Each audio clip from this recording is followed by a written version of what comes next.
Okay, here we go. So today we will go over chapter 13 and 16, because 16 is really, really short. So I'm going to cover it in 13 and 16. And this will pretty much cover the rest of the resolutions. We did 3 of them yesterday. We're going to do 3 of them today, and that's pretty much all the resolutions that you'll need to know. So I said that Axio was pretty much the most complicated one because of all those hidden relationships and connections, right? So there's a lot more to remember because it's not right in front of you. Then lateral became a little bit easier. It's just your beam width. So whatever your beam width is, that is your lateral resolution, and it changes depending on what your depth is. And then elevational was the slice thickness that we don't normally see except for cystic structures. And all of these want to be small. So that is the point of reference. Whenever someone says improve your axial, improve your lateral, improve your elevational, you're always thinking, okay, how do I make it small? How do I make it small? How do I make it small? That is where you start. Then you just read the choices. And as you read each choice, you ask yourself, is it making it small? Is it making it small? Is it making it small? Because if it isn't, then it's not going to help you. And if it is, then that's potentially the answer. Now we reach temporal. And for me, temporal is like the easiest resolution, to be honest. Temporal resolution. This is the easiest resolution, okay? And I think normally you get a lot of temporal normally, but you know, every exam can be a bit different. So again, for resolution, it means accuracy, right? So that's what we want. That's what we're focused on. And we focused on different planes before, and those were physical planes. Remember the cube, 3 different sides. Now temporal isn't a physical plane. You know, now there is no 4th dimension, let's say, right? It's just 3. So temporal becomes your time accuracy. And some people argue that time is the 4th dimension.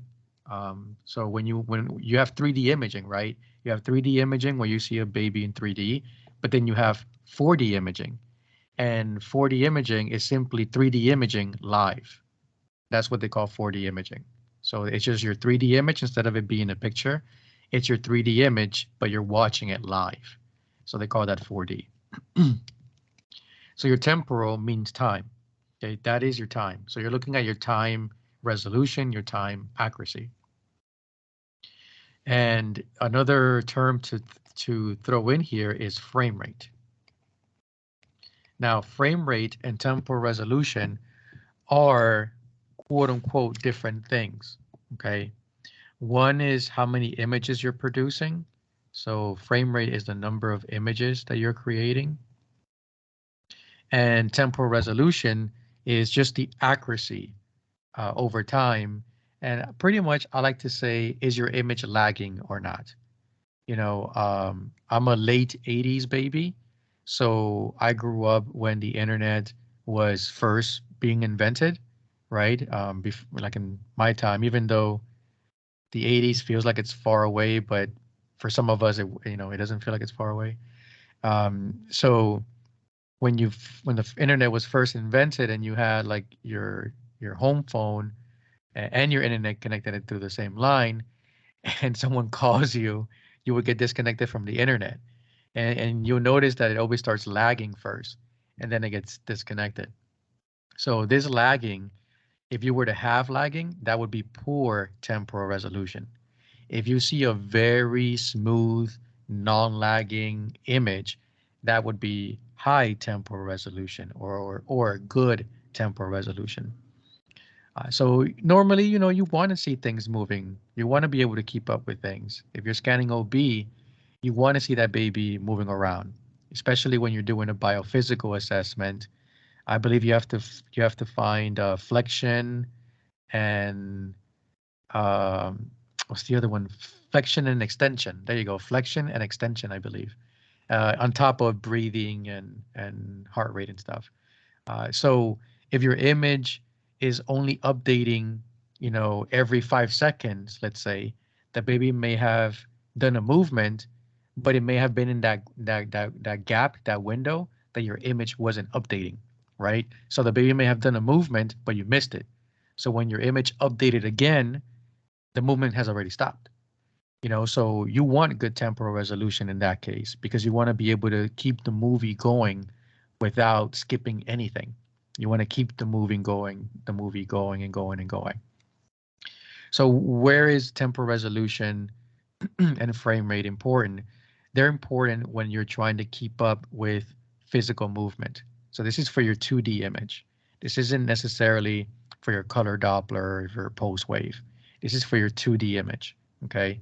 So you want to have good resolution for moving organs or moving parts. And echo is very important because in echo, we're seeing heart valves move, they open, close, open, close, open, close. And when we want to be able to see them completely open and track that movement and completely close, completely open. So we need a high frame rate for that. Same for fetal echo. When do you not need it? If you're scanning something like the liver, the pancreas, the kidney, sure, there's a movement when it comes to breathing, but it's nothing crazy, right? It's only a slow movement that happens when you breathe in and breathe out. So you don't really are not concerned with temporal resolution in those studies. So even though these two concepts are a little bit different because one measures the actual amount of images and the other one is more of the overall concept, I tell students to think of them as the same thing. Okay, because I can ask you, how do you improve your temporal resolution? And you'll tell me, oh, this and that. And I can ask you, how do you improve your frame rate? And it would be the same exact answer. Okay, so the same things that affect temporal resolution are the same things that affect your frame rate. And because of that, I tell students, think of them as the same. Okay, think of them as the same. It would really simplify your life because they are affected by the exact same thing. If my frame rate improves, my temporal resolution improves. If my frame rate gets worse, my temporal resolution gets worse. Okay, so that makes things a little bit simpler. All right, so what about that simple definition that is going to summarize these so that it gives us our point of reference, right? So that we know what we're looking for. This is what we're looking for. Fast and furious. Okay, that is what we're looking for. Okay, so I know there's probably like 15 Fast and Furious movies. I stopped watching it at 5. At 5, I was like, all right, I'm done. Close the laptop. It was just it was just crazy at that point how these movies, how the Fast and Furious movies are getting. They're entertaining, don't get me wrong. So I watch some clips here and there, but an entire Fast and Furious movie, I stopped at 5. And I think they're making the 10th one, and that's gonna. No. They're making the 11th one, and that's supposed to like stop the series. I think that's supposed to end the franchise. You know, but anyway, so your temporal resolution and your frame rate, they want to be fast and furious. All right. Forget the furious part. It's just to help you remember, but they want to be fast. Okay. That is what they want to be. They want to be fast. So temporal resolution wants to be fast. It wants to do things quickly so that I can keep up with what's going on. And your frame rate wants to make a lot of images. And the only way to make a lot of images is to do them quickly. Okay, and that's why it wants to be fast. So frame rate also wants to be small, but I don't like to go that route because you start thinking, wait, it wants to be small, but it gets a lot of images. How does being small and a lot of images go hand in hand? Well, if you're fast, you're doing things quickly. And if you're quickly, it's a smaller number. So if you have two people race and one person ends in 5 minutes and the other person ends in 4 minutes and 59 seconds, the one that would be faster would be this person. And look, that's the smaller number. So it actually is being small, okay? But anyways, I kind of sometimes I don't like to go that route just because of, it can get confusing with small number yet high number of images. So I just tell from now on, I kind of just stick to, hey, listen, it wants to be fast. It wants to be fast. It wants to be fast. It wants to be fast. But just know that that exists. Being fast means you make a lot of images really, really quickly because you're being fast at doing them, right? If you start clicking your phone, every second, or if you start clicking your phone even faster, right? You take more images, the faster your finger goes, right? You take more images, you snap more pictures. So this is your frame rate. I mean, this is your point of reference. You want to be fast. You want to be fast. So when it comes to um, what affects frame rate, what affects temporal resolution, it is very simple in my eyes. And this is why I think this is a breeze. It's just a matter of remembering like, oh, all of these things. But I feel like even if you don't remember it, you can think about it now that you know in your mind that you need to be fast. So imaging depth is the first thing that affects frame rate and temporal resolution. So how does imaging depth affect frame rate and temporal resolution? So you have shallow and then you have deep. Shallow and deep. So when you're shallow, it's supposed to improve your temporal resolution. And when you are deep, it's supposed to do the opposite, degrade your temporal resolution. All right. And why is that? Well, if you go back to the earlier videos about the range equation, the 13 microsecond rule, you can remember that if I'm 2 centimeters away, it takes 26 microseconds for my wave to go there and my wave to come back, which means that it would take me 26 microseconds, theoretically, to make one image. Because that's how long it takes the wave to go there and come back, 26 microseconds. So in 26 microseconds, I can create one image. If I am 10 centimeters deep, then I multiply 13 microseconds times 10, and that gives me 130 microseconds. So it takes my wave 130 microseconds to go there and come back, which means that in 130 microseconds, I get one image. It's much longer, right? So look at how much longer it is to create one image if I'm deeper than if I'm shallow. This guy that it's 2 centimeters deep, if I can create 5 images, okay, in 130 microseconds. 5, because I can go there and come back 5 times in 130 microseconds, while the other guy can only give me one image in that same amount of time. Okay, so one is faster, and because it's faster, it's able to create more images. So that's why being shallow will improve your temporal resolution, and being deep will degrade it. And another way to think about it is distance and time, right? If you are shallow, the distance is shorter. If the distance is shorter, I can go there and come back quickly. And if you are deeper, the distance is farther. If the distance is farther, I need more time to go there and come back. So that starts becoming the theme of all of this. Do you need more time? That starts to become the central question.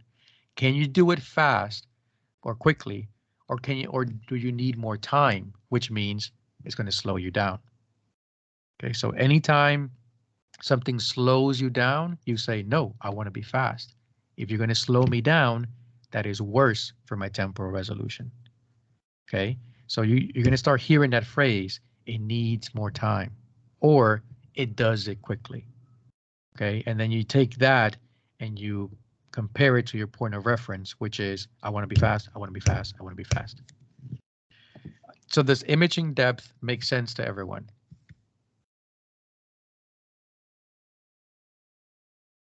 Is this cool, or can I, yep, okay.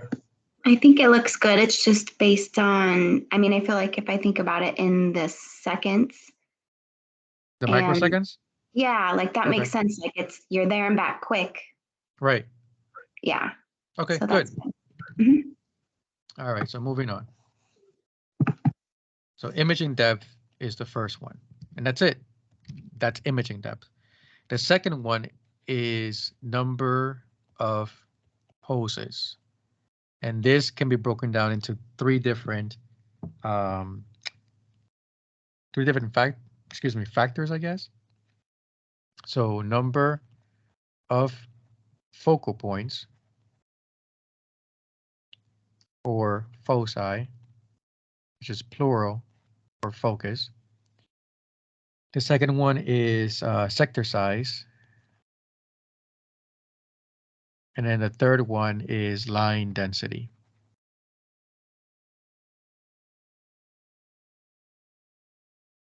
So all of these are the number of poses. All of these things are affecting the number of poses. And there are some other concepts that affect the number of poses, but I'll talk about those when I run through those through those chapters where I'm going to pick up little things here and there. As I run through those concepts, I'll bring back temporal resolution because there are other things that affect the number of poses, like your compoundings and your harmonics.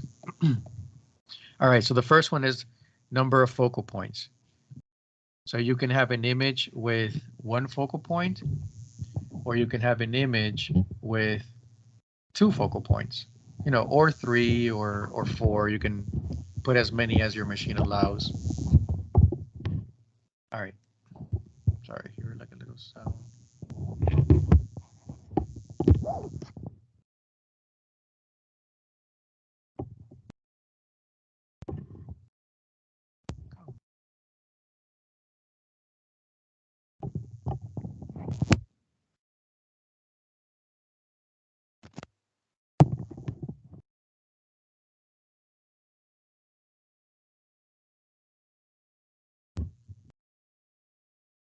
All right.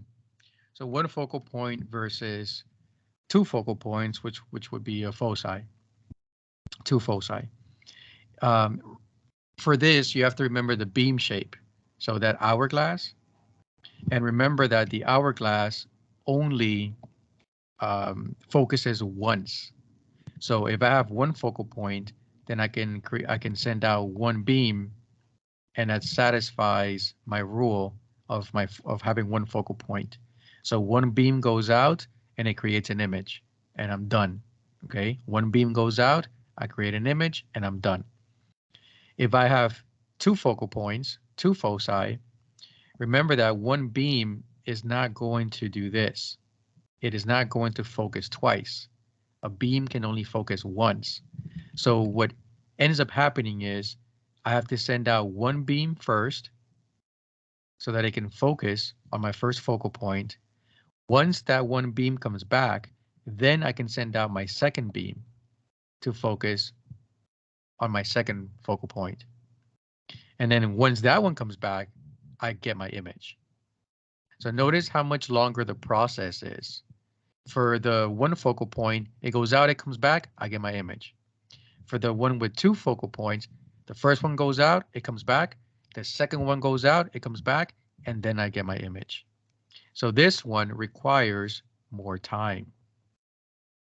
And what did I say? If it requires more time, it's going to slow you down. So having more focal points will slow you down, which means it will degrade, it will worsen your temporal resolution or your frame rate. Okay, so more focal points slow you down and you want to be fast, fast, fast. Now, having more focal points does improve your lateral resolution. It does. So you make that choice. Am I more concerned with temporal resolution or am I more concerned with lateral resolution? And once I get to spatial resolution, I'll bring that back. Okay, so that's the decision that you start to make. You start picking one resolution over the other when you notice that one affects the other in a inverse relationship. And if I wanted to speed this up, I can just say I'm going from 2 focal points back down to 1. Okay, so you can go either way. So if you know what makes it worse, you should also know what makes it better. So if you know that being shallow makes you better, you should know that being deep makes you worse. If you know that multiple focal points make you worse, having less focal points makes you better. Okay, so you don't have to remember both both of these sides. You can just pick one. Pick the one that makes you better or pick the one that makes you worse, and just know that the opposite would do the opposite. Okay, so that's the way this works. So that is focal points. That's another one down. The second one is sector size. So your sector size is literally your sector size, how much you're seeing in the image. Sometimes we want to see a lot, sometimes we want to see less. If you're scanning the liver, you want to see the whole liver because you are comparing the tissues in the liver, right? You're trying to make sure that the entire liver is homogeneous. And the only way to do that is by looking at the entire liver. There's no point in looking at a one little part and saying, oh yeah, my liver is homogeneous. It's like, well, that part is homogeneous, but homogeneous means the entire liver, generally speaking. So anytime you want to see a lot, you have a wide sector, In OB, it's always like a wide sector. We're trying to see so much in OB. I'm not an OB tech, but I learned it in school. So I remember just trying to see everything, right? Especially when you're doing the spine, right? You always want to see like that beautiful spine, and you do that by having a wide sector. And other times you want to have a narrow sector. If you already scanned the liver and now you're focused on the gallbladder, maybe you don't need to see the entire liver anymore. Maybe now you can focus more on the gallbladder. So things like that, you start to sort of make the decision of do I really need to see more at this point, or can I just narrow my sector and focus on something? When I scan echo, there's a view in echo um, that is called a parasternal short axis, and it looks like this. It's the Mercedes signs that we have in all of our hearts. Well, unless you have a congenital condition, but we have a Mercedes signs. Then we have the tricuspid valve, and then we don't see the mitral valve here. Then this wraps around to your RVOT. Then you have your pulmonic valve, and then it splits into your pulmonary arteries. So this is a parasternal short axis. And when I scan this, you're supposed to look at everything, and then you go one by one. The left side, well, this is the patient's right. The right side, the middle, and then the patient's left side. When I scan this, I take a picture of everything, and then I narrow my sector. Not everybody does it. It's just kind of like a preference. So I narrow my sector, and then I just focus on the right side of the patient. Then I narrow my sector again, and I focus on my aorta. Then I narrow the sector again, and I focus on my pulmonary artery. Okay. Now, don't get me wrong. I took a picture of everything already, because you want to give them like this overall impression of what you're seeing, right? But I do that. I narrow my sector all the time when I take this picture, and it improves my temporal resolution because I kind of got rid of everything else. Okay. And I'm just focusing on a particular part of the image at a single point. So with that being said, when you have a wide sector, you're trying to see more. And in order for you to see more, you need more pulses. Okay. Pulses are your eyes. So a pulse is an eye. Okay. And more eyes are going to show you more, right? That's why anytime we lose something, it is always helpful for someone to come and help us look for it. More set of eyes, right? So when you have a wide sector, you end up having more lines. These are acoustic lines. And each acoustic line will have a pulse running through it. And that is why you can see more, because you have all these lines that are going to have pulses or eyes assigned to them. Okay, so you end up seeing more information. If I have a narrow sector, well, I'm not looking at a lot of information anymore. So I can get away with having less lines. I'm only focused on a particular area. So less lines means less pulses. Okay. Okay. So how does this work? Just to illustrate, what ends up happening is that each acoustic line will have a pulse. So a pulse will have to go down the first line. And as it's doing that, reflections are coming back.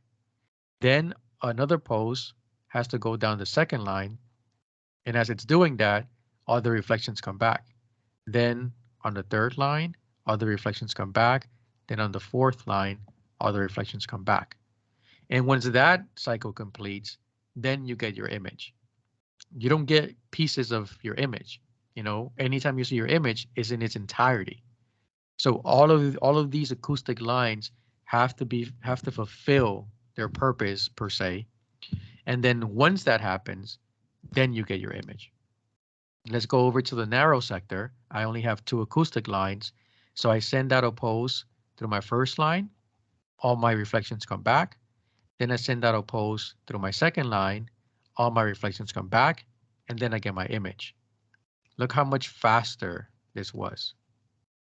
And it kind of makes sense, right? If you're doing a smaller image, you can do it quicker, right? It's like if I tell you, um, go clean this park, and it's like a huge park, then it's going to take you more time. But if I say, no, I just go clean that little corner in the park, you can do it much quicker. So same here. If you're looking at a lot, you're going to need more time to look at a lot because you're going to send out more pulses. You have to wait for those pulses to come back to you. So that just requires more time.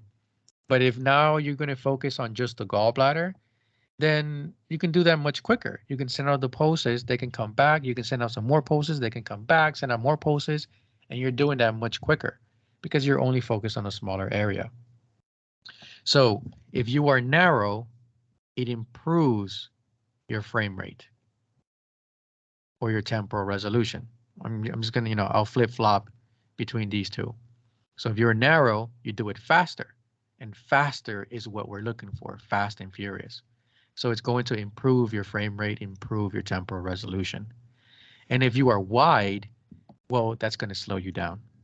So that will worsen your temporal resolution. It will degrade your frame rate. Either way you want to look at it. Does anyone have any questions with this one? Nope, that's good. All righty.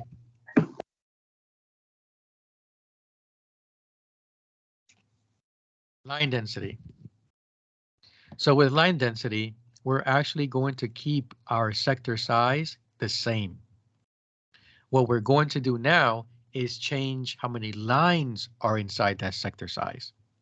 So before, we were changing our sector size and consequently changing the number of lines, but it was always proportional. So if I was wide, I had more lines. If I was narrow, I had less lines. Okay, so it was always proportional. And because things are proportional, the line density doesn't change. So density refers to how much you have of something, okay? So if I have a little box like this and I put 2 marbles in there, and then I have a slightly bigger box and I put 3 marbles in there, my density would actually still be the same. Even though I have more marbles, I made the box slightly bigger to accommodate that extra marble. So the space that these marbles have inside is equal to the same space that the other box has inside. Okay, density only changes when you keep the same size box, but then you add more. Because now you can say I have more marbles, but with the same amount of space that was there before. So now I'm taking up more space, and that would be a higher density. So when I was switching my sector sizes from going wide 1, 2, 3, 4, to going narrow, 1, 2, these gaps in here are the same size gaps in this other one. So my density hasn't changed. Like it's still the same, ratio of lines per like space that they have in there. But when we want to change our line density, then we don't change our sector size. Now we say, okay, I have 4 lines. That is my first example. Example A is 4 lines, 4 acoustic lines. Now I'm going to increase my line density. And in B, this happens.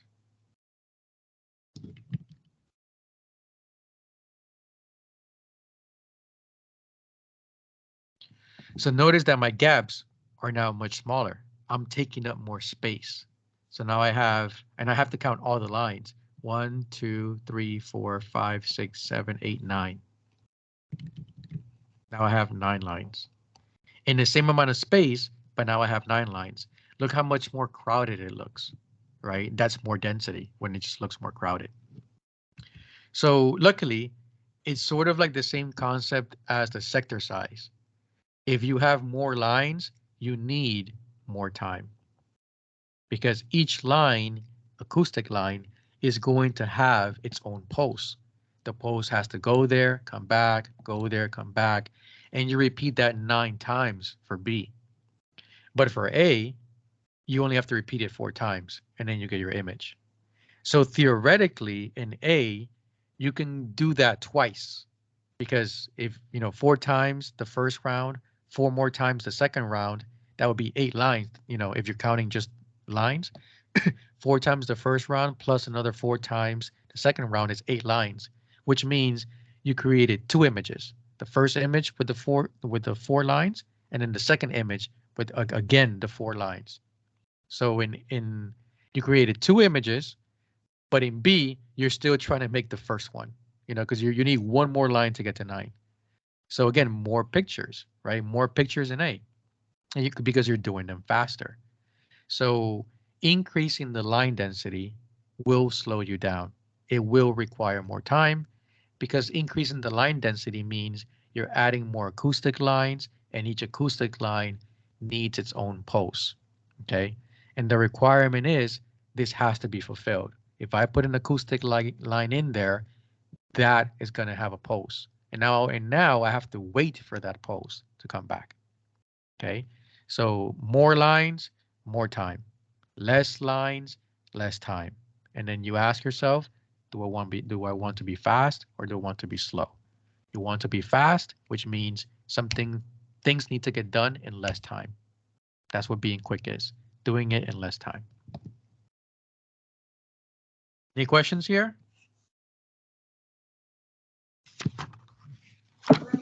Nope, that was good. So for temporal resolution, it's basically less of everything makes it faster and more accurate. More accurate in terms of like for temporal resolution accuracy. Yeah, sorry, I was looking at the. Yeah, no worries. Yeah, so if you can do it quicker, that's better for temporal resolution, that is. Okay, if you can do it quicker, it's better for temporal resolution. Okay. All right. Hector asked me a couple of questions. How can you increase the number of lines while in the same size sector?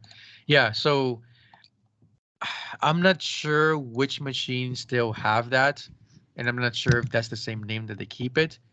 But normally, because older machines, uh, you can make a lot more adjustments than the machines that we have now. So in older machines, it will actually say line density, and you can turn it up or you can turn it down. So you can say high line density or low line density. So older machines have that. Machines nowadays, they're changing up, they're changing the terminology of things. So they'll call it something else. And I'm not really sure if you can change your line density now. What I can tell you is normally when you make a certain adjustment, line density changes with it. So for instance, if you are wide and you decide to go narrow, the machine will automatically increase the line density here because it says, well, you're going narrow, so I can maybe take those lines that were there before and just squeeze them here. Just squeeze them here so that so whatever little thing you're focused on, you can focus on it even better. Okay. The reason why I don't like to go much into this is because then you say, wait, that defeats the purpose. I went narrow to get faster, but now my machine is adding more lines, which is going to slow me down. And that's kind of true, you know? So for the exam, it's very, very like, hey, line density is this, and everything is like very manual. It's not like, oh, the machine, when you do this, it automatically does that. You know, try not to think of it in that way for the exam. It's like they're all very separate things. Sector size is this, line density is this, so on and so forth. But yeah, you would have to check your machine in their back settings, you know, somewhere hidden in there to see if you can change your line density. Sometimes they just remove it because they're like, no, we don't want you messing with all of this stuff. You know, just use the preset and change a couple of things. But yeah, so I hope that that kind of clears things up a bit. Okay. So that is temporal resolution. All right. Now I need to bring in spatial resolution.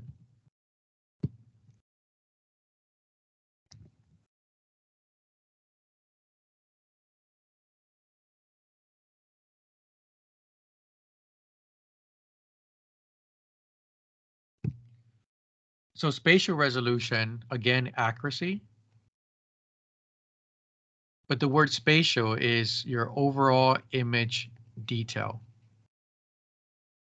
So I like to describe it as the big umbrella.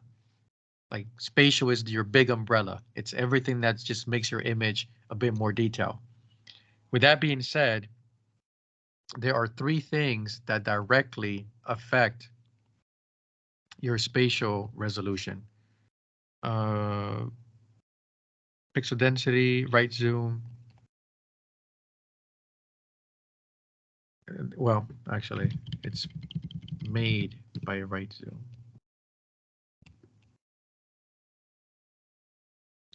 Next one is fill in, interpolation, and line density increased. Line density.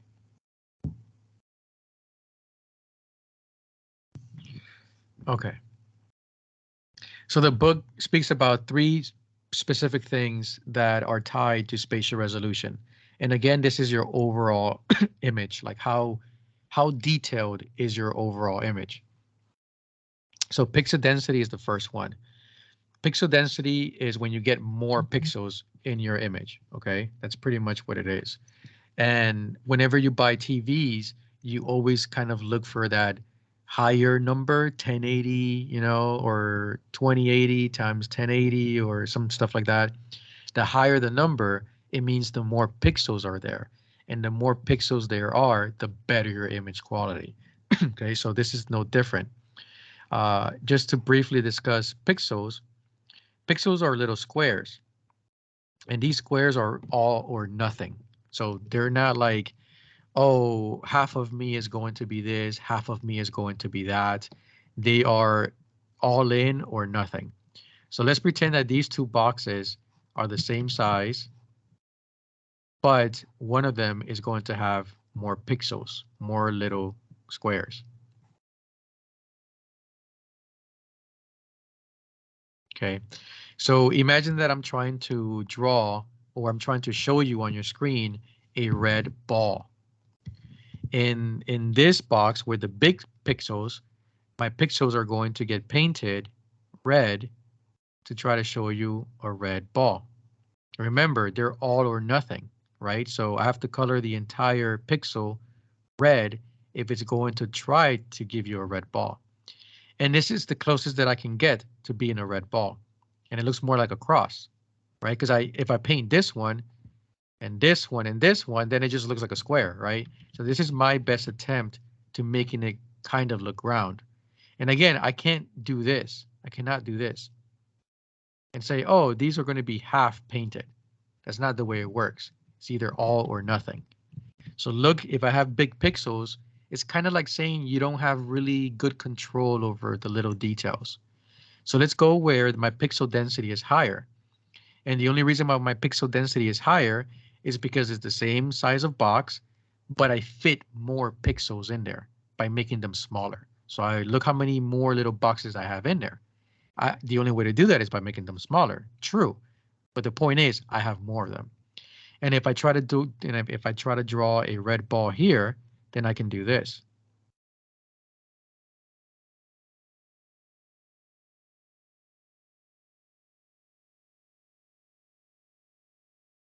And now this looks a little bit more like a ball, like a red round ball. And if these pixels became even smaller, then I can have more control and start giving you some nice, curves, right? So that's why pixel density is more resolution. Okay, so you want a high pixel density. And how do you achieve a high pixel density? With right zoom. So if you use your right zoom, this is your crop. When you crop your image, that's right zoom. That will automatically, the machine automatically increases your pixel density when you use right zoom. So when you're doing photo echoes, I remember in school when I was doing photo echoes, I used the right zoom every single time. Sorry, when I was doing OB, not photo echo, but in OB, it was a MFM. So we had to do pretty much not as thorough as a photo echo, but pretty much grab all the views. So every time we focused on the heart, we had to do right zoom because it gave us a lot more of a sharper image due to that increased pixel density. And that fed into the spatial resolution, which is just more image detail. It just says your image looks prettier. That's pretty much it. Your fill-in interpolation, this is something that you do not have any control over. It's just the machine comes along with it. And it's a pretty cool technology. It's kind of like line density, but it's made up line density. So imagine that you have, these are your acoustic lines, and look at these big gaps here, right? Theoretically, the line is the only place that has a pulse. Theoretically, the line is the only place that has a pulse, and a pulse is going to show you what's there. So if there is no pulse here, I technically don't know what's there. Okay, so imagine that you're imaging the kidney like this. Theoretically, if my line density was like this, that I only had 3 lines, my image should actually look like this. Oops. My image should actually look like that. I should only be able to see the places where my acoustic line travels because that's where a pulse is going to be. So look how much of my image I'm missing, right? And our ultrasound images never look like this. That goes to show how many lines are out there making images because we never really, I've never noticed any gaps between stuff. It always seems like a continuous image without any gaps. So fill-in interpolation, like I said, is made up line density because it actually tries to create these imaginary computer generated lines without having to send a pulse. So this doesn't require a pulse, and that's why it doesn't really slow you down, like frame rate, it doesn't slow you down. It just tries to fill in the gaps. And it tries to fill in the gaps just by guessing pretty much what's there. And it just, it's a computer smart system. So it just, what I've read about it is pretty much it looks at what's on the left and it looks like what's on the right and it tries to fill in the gap in the middle. So if on the left it looks like this and on the right it looks like this, then the middle should be an average of the two. So that's what fill-in interpolation tries to do. And the word is easy to remember because of the word fill in, right? It tries to fill in the gaps. And by doing that, it's trying its best to give you more detail. So if there was a gap there before and now that gap gets filled in, well, that's better, right? It's more detail that I'm getting in my image. Before I had a gap and now I don't. Okay, so it adds to that overall image detail. And then with line density, it's, like fill-in interpolation, except that now you actually have acoustic lines that require more pulses. So now I'm filling in these gaps. And I can maybe add more in there and fill in the gaps even more to the point where I'm not going to miss anything. Look at how many lines, and there's no gaps anymore. So I'm seeing everything that's there. So it's more and more and more detail at the price of taking longer. So these are the three things that the book speaks on when it comes to line density. When it comes to spatial resolution. Now, I like to think of spatial resolution as kind of like the ocean and all the little rivers feeding into the ocean. So these three things are specifically tied to spatial resolution, but in my opinion, on top of these, anything that makes your image more detailed plays into this, okay? I just really want to emphasize that the book specifically states these three and correlates them to spatial resolution. So if you had to pick any three, pick these. But if you had to pick additional ones, pick anything that gives you more detail. Axial resolution gives you more detail, right? It's another resolution. If you are accurate on your axial plane, doesn't that add to your overall image detail? If you are accurate on your elevational plane, doesn't that add to your overall image detail? Okay. And the metaphor I like to use is when you compliment someone. So if I compliment a woman and I tell her, "Hey, you look gorgeous today," right? That's like an overall compliment. I'm not being very specific, right? It's like an overall compliment. You look gorgeous today. In order for her to look gorgeous, a lot of little things have to be working, right? Maybe she has nice eyes. Maybe her hair looks nice. Maybe she's dressed really well. Maybe there's certain little features here and there that are really nice. Maybe the glasses are really cool, right? So these are all the little things that feed into that overall image, right? So this is what spatial resolution is. So the little things that just feed into how pretty is your image. All right, so that's spatial resolution. Oh. Now here's how we tie these things together. You have temporal resolution, and then you have spatial resolution.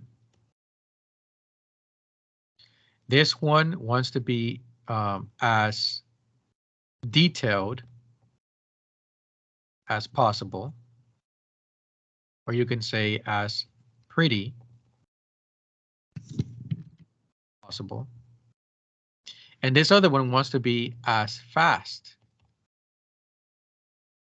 as possible. That's what this other one wants to be. It wants to be as fast. It wants to be able to keep up with fast moving organs and tissues and stuff.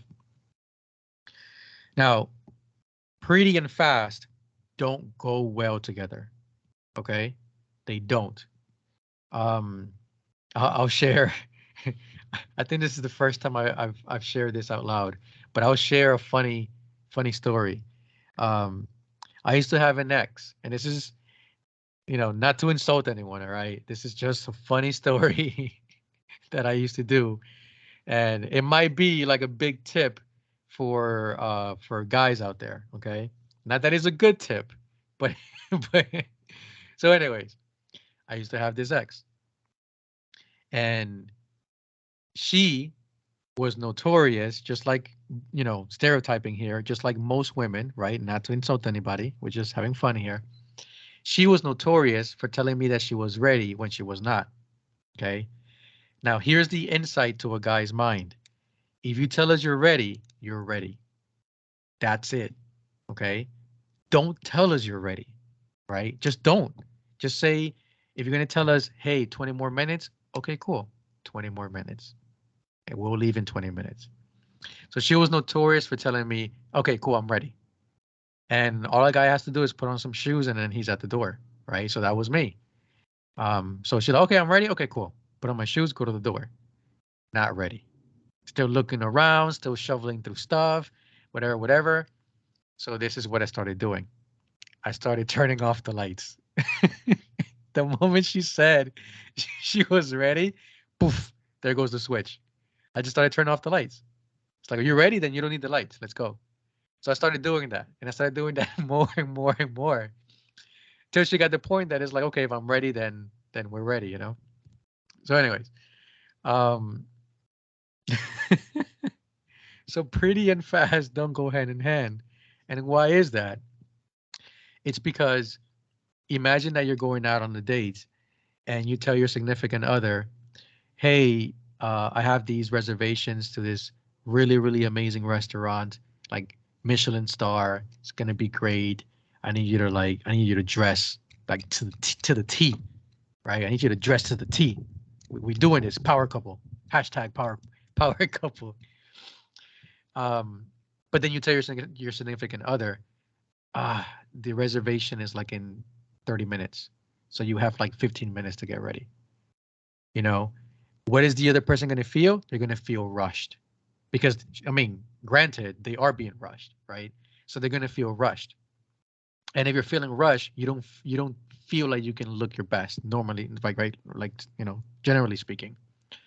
And I always bring up the little wing, right, that you have like a girl's eye, right, and then they do that little wing with their eyeliner or something. They do a little wing. Wait, give me a second. I got this. I have to make it sharp. Wait. Wait. Let me stop laughing. The cat eye. There you go. Okay. All right. So, so look how long it took me to do that. Imagine feeling rushed and trying to do that, right? So anyway, if you're trying to rush someone, they're not going to feel like they're going to look their best. They're going to feel like they rushed this or they rushed that. And if they feel like they don't look their best, they're not going to feel really great. They're not going to feel like they look very pretty, right? But if you give them time, then, oh man, they can do everything. They can like walk out with the best wardrobe and this and that on point and so on and so forth. And just to drive home the message, and I'll leave it at this. Imagine that you give me 3 seconds to draw a flower. Okay, 1, 2, 3. That's my 3-second flower. But imagine you gave me 10 seconds to draw a flower. 1, 2, 3, 4, 5, 6, 7, 8, 9, 10. Much prettier flower, right? More time, I can give you prettier things. I can make things look better. Okay. All of that to say this. With spatial and thank you, with spatial and temporal resolution. If you want more detail, you cannot do it fast. You can't. So if you're focusing on this, you're sacrificing this 99.9% of the time. Okay. If all else fails, this is what's true. If you're focusing on detail, you're sacrificing temporal. Okay.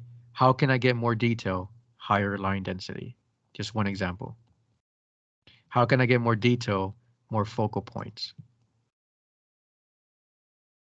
How can I get more detail? Turn on my compoundings. Turn on my tissue harmonics. And I'll talk about those two, in another class.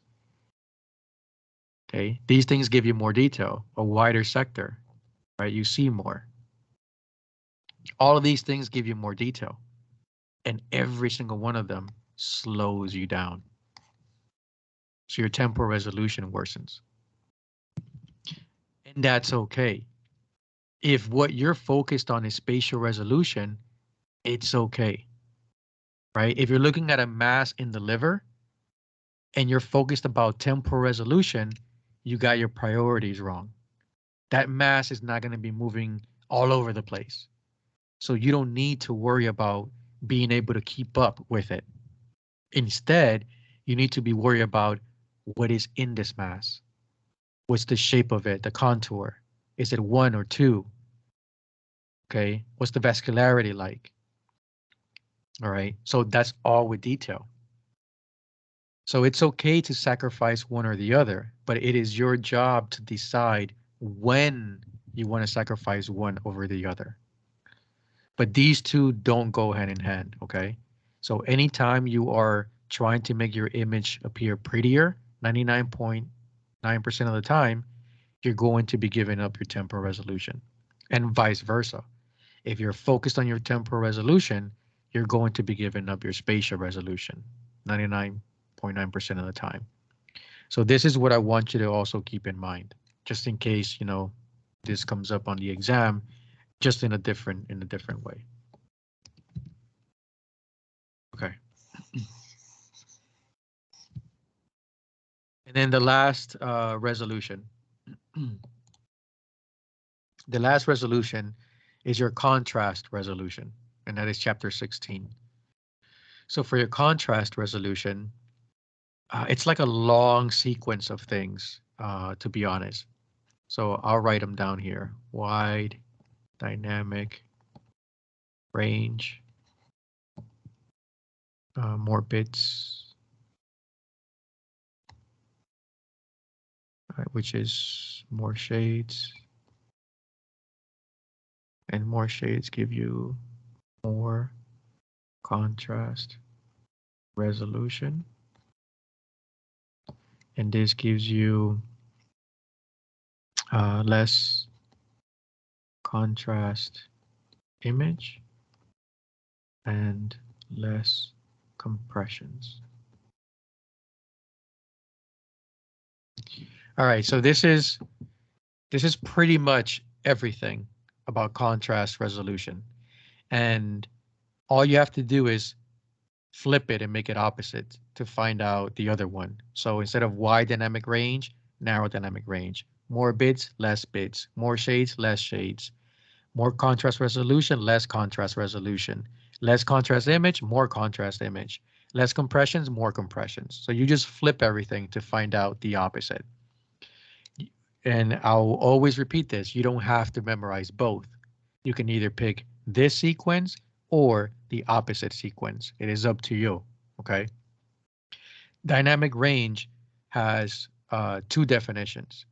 One is about how much an image is processed, and the more it gets processed, the less information it keeps. So like the more raw the image, the better it is pretty much. And that's, think about food, right? Highly processed food isn't good for you, right? But raw food is good for you, okay?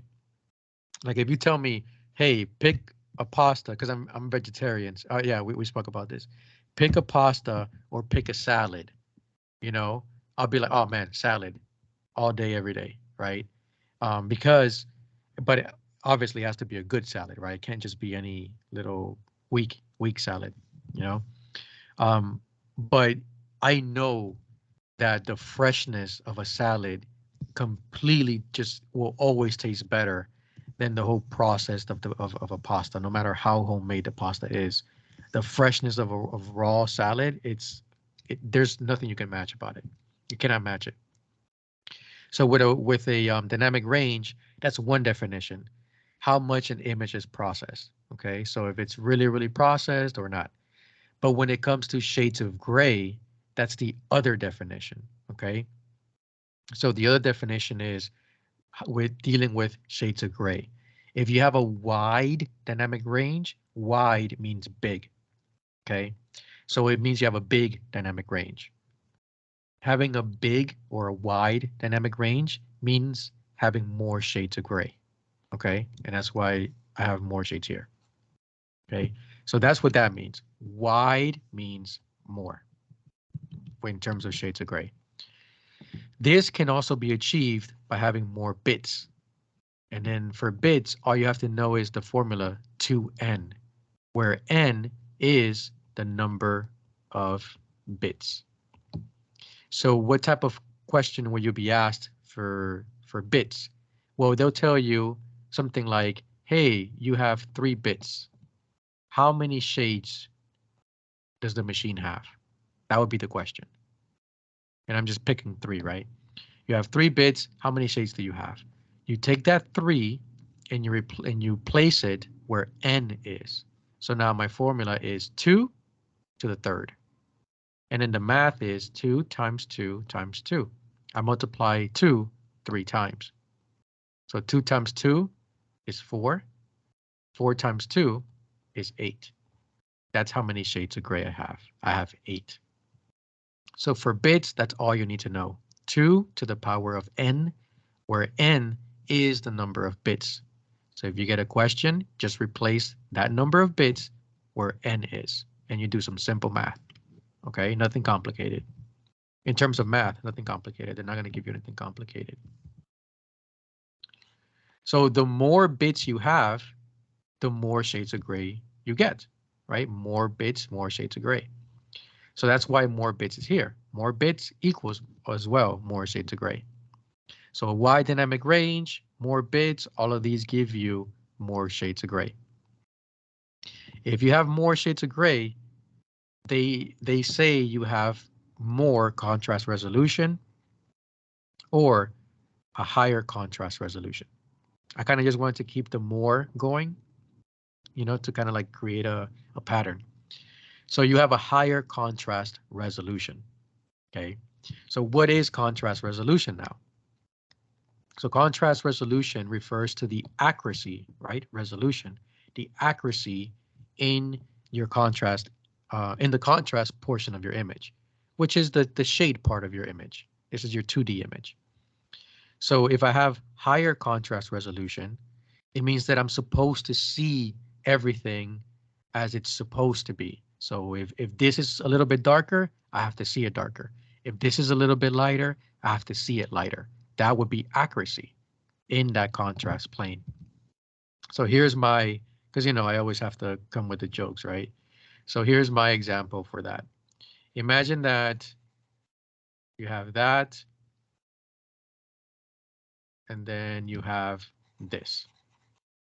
Okay. So these are 2 different shades of red. I can make them look closer together, but I want you all to be able to see a, like, you know, a difference, a discernible difference. But they're still close together, right? The shades. This one's darker, this one's lighter. So imagine that this one is dark, dark red. And imagine that this one is dark, dark, dark red. Okay. So let's pick on my ex-girlfriend again, the one that I had to turn the lights off. Let's pick on her again. So imagine that she came up to me and she asked me, hey, I'm trying to pick a lipstick, right? And I'm trying to choose between dark, dark red and dark, dark, dark red, right? And that's her thing. Hey, help me pick out which of these is better. Yeah, yeah. Yeah, I'm just walking away. Like, I'm just, nah, what? Dark, dark red, dark, dark, dark red? Are you kidding me? I don't have time to be picking out a difference in darkness, like one dark different. No, man. So for me, it's like, nah, get out of here. You're wasting my time. Okay. But even though they're similar, they're not identical, right? Because I'm telling you that one is dark, dark red and the other one is dark, dark, dark red. Okay. So they're very similar, but they're not identical. When it comes to this contrast resolution, okay, if I have a lot of shades to give around, then I can make this one shade and I can make this other one a different shade, very similar, but still different. And the only way that I can do that is because I have all these different shades to choose from. Like I have options, right? I have options. And that's where all these lipstick stuff come in. Like you have how many different shades of the same red, right? All these different options.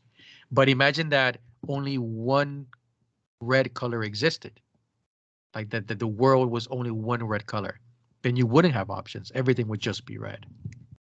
So when you have all these different shades and options, then you can make these two tissues that are similar, you can still make them look different because at the end of the day, they are different. It doesn't matter how close they look, they're still different tissues. Okay. So that would be high contrast resolution because on my image, I would see one tissue that has a particular, let's start picking grays now so we can relate this. This tissue would be like this, and then this tissue would be like this. Oh wait, let me get a little bit darker. Okay, and then that would be accurate because I know that these two tissues are slightly different.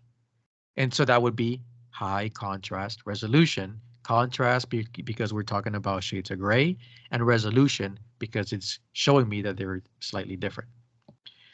But imagine that you did not have a lot of shades of gray. Imagine that this was all flipped. This was all flipped to narrow, to less, and then low contrast resolution. Okay, so why would that happen? Well, that would happen because now I don't have enough shades to give around. Now I say, listen, I have less shades. I know you guys are different, slightly different, but I don't have enough shades to just pass so that you can dress up as how you want to dress up and the other guy can dress up as how he or she wants to dress up.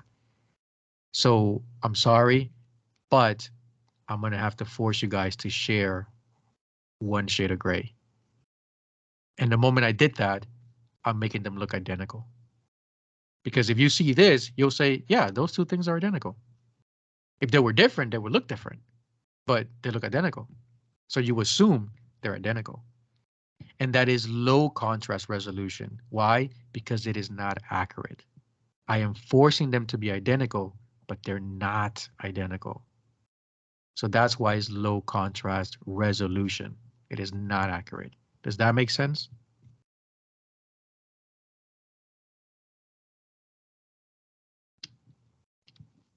Okay, cool.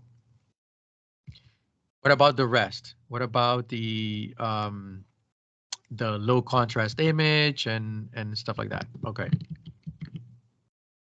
Well, here's where it gets a little bit wordy, and I understand that this is a long sequence, a long sentence for you to remember.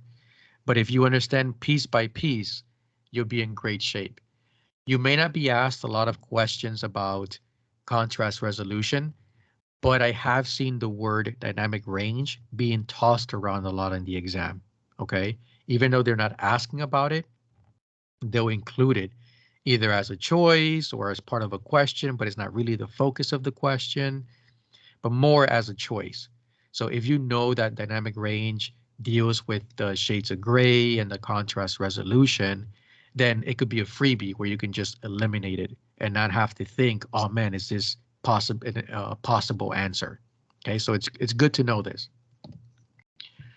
So how do we get to a less contrast image and less compressions? Because on one hand, you have a high contrast resolution, but then you have a less contrast image. All right. Resolution and image are very different things. Resolution relates to a concept of accuracy. Okay. Contrast image relates to how does it look. How something looks is very different. It's very different than whether it's accurate or not. Okay. Looks is looks, right? Resolution is something else. So resolution says, are you accurate? Contrast image says, are you a contrast image or low contrast image or a high contrast image? And what does that mean? Well, if you look at if you take out your phone and you select a picture and you use a filter and the filter is for contrast to make your picture into contrast, is going to make it black and white. That is what the filter normally does. It makes your image black and white. So having a high contrast resolution gives me a less contrast image, which means little or less black and white.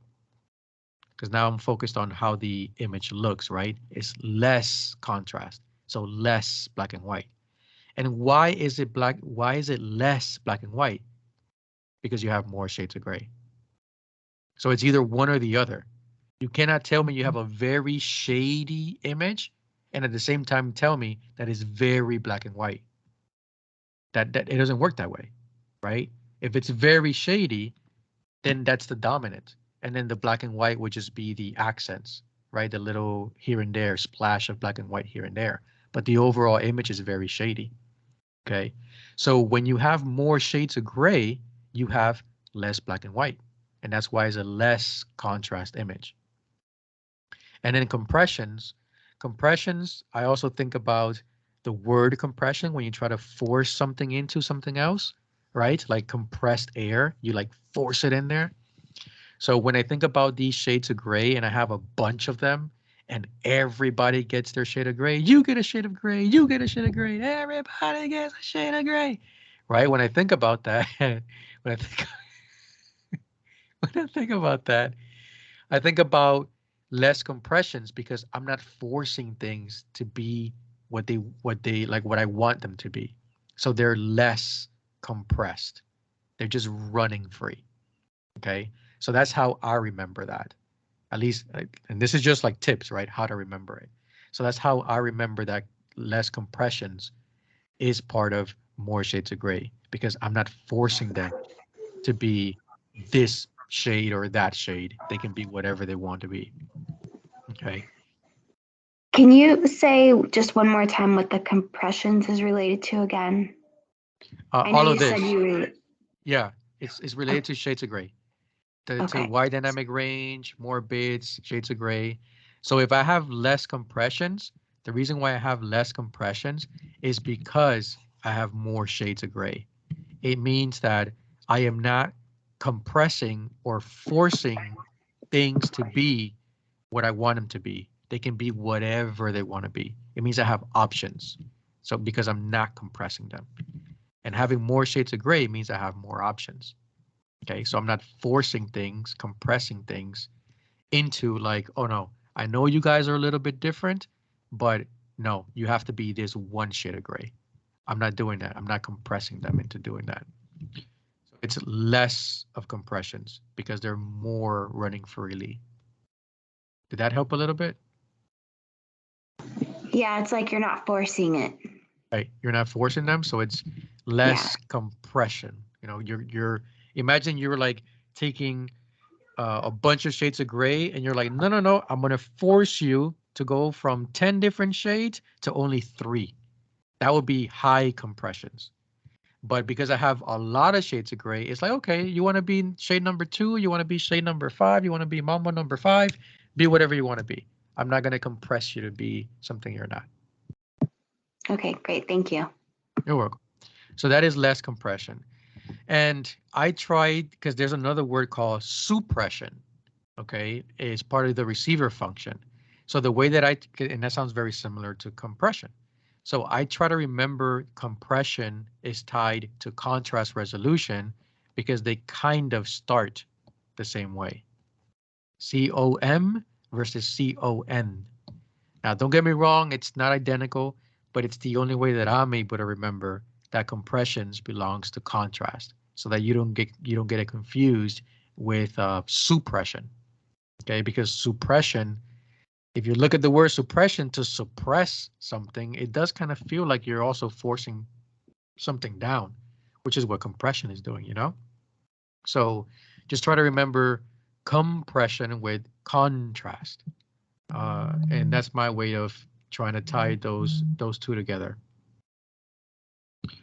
Okay, and that is it. Those are all the resolutions. So let me stop the recording.